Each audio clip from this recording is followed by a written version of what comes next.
I'm Geoffrey. I'm Director of Operations for the International School for Studies, and I'm going to talk a little bit about how to refinish a wooden dog sled.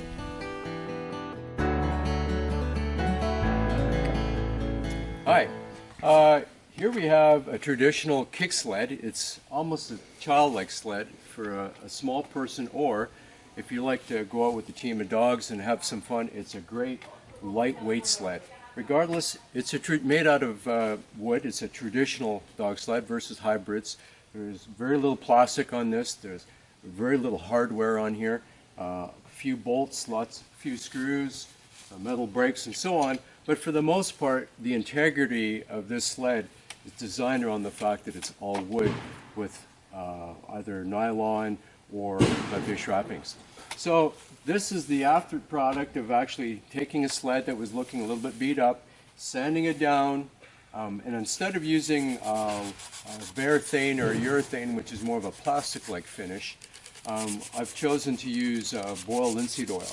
And the main difference being is that one, linseed oil is a more natural product that gets absorbed into the wood, like varathane and urethane. However, like the more plastic-based finishes, they tend to crack with time.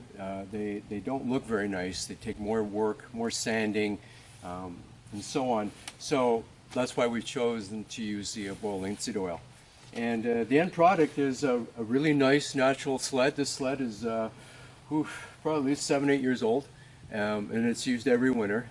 And you can tell that it's had its all bumps and so on, but with a little bit of sanding and a little bit of a couple of coats of the linseed oil, they really bring back their natural value and performance. It's a great sled.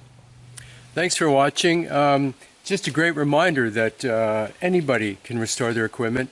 There's an art to it, there's a commitment to it, but it's part of the sport, and we really highly encourage people to get out with their animals, with their dogs, and discover not just the wintertime, but sled-powered sports, whether it's on your bike, cross-country skis, dog sled team with a sled, or in a cart, or just walking your dog. There's a great world out there to help connect you with your animal better, and what better way to start than dog sledding with an old traditional sled. So if this is of any value to you, I'd love to hear from you again. So take care, and until next time.